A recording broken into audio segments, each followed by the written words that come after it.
नमस्कार मित्रों, मैं हूं आचार्य ऋषि शास्त्री और आप देख रहे हैं शिक्षा सनातनी। मित्रों, आज हम कक्षा 10 के सेमुसी नामक जो पुस्तक है उसमें से प्रथम पाठ में सूची पर्यावरण पढ़ने जा रहे हैं। पहले भाग में हमने कवि का परिचय बताया और अब हमें दूसरे पाठ में श्लोकों का अर्थ बताने जा रहे हैं। काचित् कालं नयमास्मानं काचित् कालं नयमास्मान् नगरात् बहुदूरं प्रपश्यामि ग्रामान्ते निर्जर नदीपयपूरम् एकान्ते कान्तारे क्षणमपि मे स्यात् संस्मरणम् सूची पर्यावरणम्। काचित् कालम किसी समय या कुछ समय के लिए, नए माम अस्मात् नगरात् बहु दूरम माम मुझे अस्मात् नगरात इस नगर से बहु दूरम बहुत दूर नए ले जाओ। नए यानी ले जाओ, यानी कि कवि कह रहे हैं कि कुछ समय के लिए मुझे इस नगर से बहुत दूर ले जाओ। ग्रामांते गांव के सीमा पर या निर्झर झरने नदी पयपूरम जल से भरा हुआ तालाब। प्रपश्यामि प्रयोग होने के कारण पश्य धातु है, दृश्य धातु है, तो दृश्य को पश्चादेश हो गया। इस कारण से प्रपश्यामि का अर्थ हो गया देखना चाहता हूं। गांव की सीमा पर जल से भरा हुआ तालाब और झरने व नदी को अच्छी प्रकार से देखूंगा। एकांते कांतारे क्षणमपि मे स्यात् संस्मरणम्। एकांते कांतारे, एकांते यानी कि एकांत कांतारे जंगल में, क्षणम अपि क्षण भर के लिए भी, में मुझे संस्मरणम संस्मरण का अर्थ होगा विचरण करना। स्यात् होता है या हो सके, यानी कि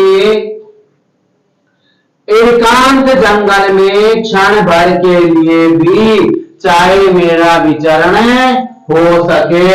सूची पर्यावरण, इसलिए शुद्ध पर्यावरण होना चाहिए। कवि कह रहे हैं कि कुछ समय के लिए मुझे इस नगर से बहुत दूर ले जाओ। गांव की सीमा पर मैं जल से भरा हुआ तालाब, झरने व नदी को अच्छी प्रकार से देखूंगा। एकांत जंगल में क्षण भर के लिए भी चाहे मेरा विचरण हो सके, इसलिए पर्यावरण शुद्ध होना चाहिए। फिर आगे है हरित तरुणम ललित लसानम माला रमणीया कुसुमावली समीर चारिता शान्वे वर्णीया नवमालिकारसानम नीलिता रुचिरम संगमनम शुचि पर्यावरणम। हरित तरुणाम ललित लसानाम माला रमणीया। ललित लसानाम यानी कि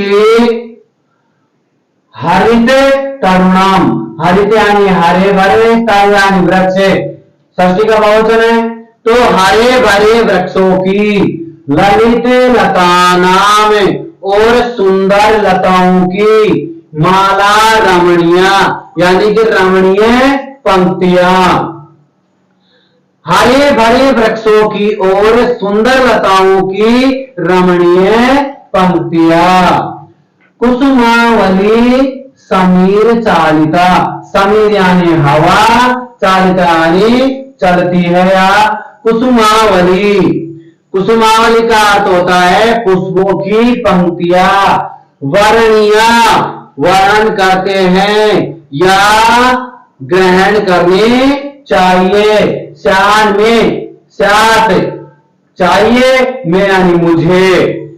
कवि कह रहे हैं कि वायु से हिलती हुई पुष्पों की पंक्तियां मुझे ग्रहण करनी चाहिए। नवमालिका रसालम मिलिता रुचिरम संगमनम, नवमालिका, नवमालिका का अर्थ होता है कि आम्र मंजरी, रसालम मिलिता, रसालम का अर्थ होगा आम के साथ मिल गई, संगमनम, संगमन का अर्थ होता है उनका मिलन, रुचिरन बहुत सुंदर है, सूची पर्यावरणम अतः पर्यावरण स्वच्छ होना चाहिए। कवि कह रहे हैं कि हरे भरे वृक्षों की और सुंदर लताओं की रमणीय पंक्तियां तथा वायु से हिलती हुई पुष्पों की पंक्तियां मुझे ग्रहण करनी चाहिए। आम्र मंजरी आम के साथ मिल गई, जो आम के साथ मिल गया यानी जो आम के अंदर जो आम का पेड़ है उसमें जो छोटे छोटे फूल आते हैं उनको बोलते हैं आम्र मंजरी, तो आम के साथ मिल गई, उनका मिलन बहुत सुंदर है, अतः पर्यावरण स्वच्छ होना चाहिए। आगे है आई चल बंदो खाके कोले काले रावे गुंजित वन देशम, पूरे काल राव संभ्रमित जने भो धृत सुख संदेशम, चाचे के जालम नो पूरा जीवित रह हरणम सोचे पर्यावरणम। आई चल बंदो, आई अरे या हे, चल बंदो हे बंधुओं, खगे कुले कल रवे खग्यानी पक्षियों के कुल समूह की गुंजित वन प्रदेशम, ध्वनि से या गुंजायमान वन प्रदेशम वन प्रदेश में चलो, हे बंधुओं हे पक्षियों के समूह की ध्वनियों से गुंजितमान या गुंजायमान वन प्रदेश में चलो। पूरे कलरवे संभ्रमित जनेभ्यो, पूरे नगर के कोलाहल से भ्रमित लोगों के लिए धृत सुख संदेशम, सुख का संदेश दो।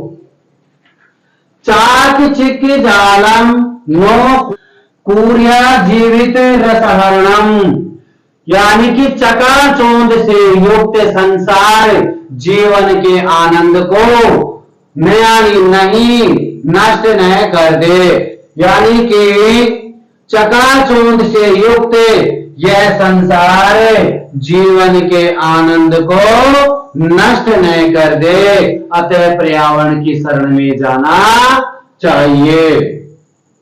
कवि कह रहे हैं कि हे बंधु, पक्षियों के समूह की ध्वनि से गुंजायमान वन प्रदेश में चलो, नगर के कोलाहल से भ्रमित लोगों के लिए सुख का संदेश दो।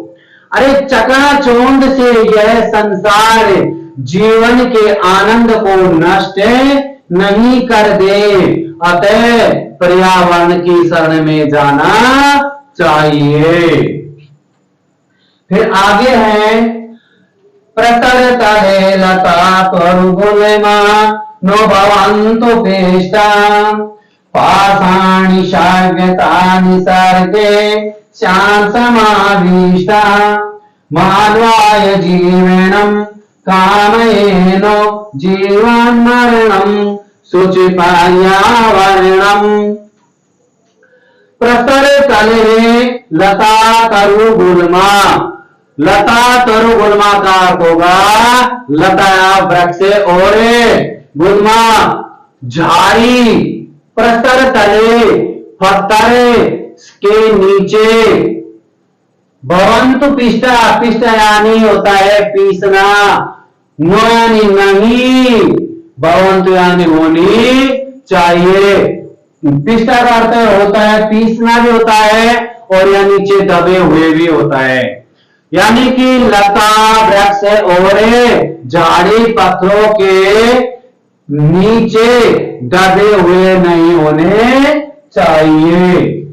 पाषाणी सभ्यता निसर्गे शात प्लस न। श्यान का अर्थ होगा शात प्लस न, संधि निषेध होगा समाविष्टा।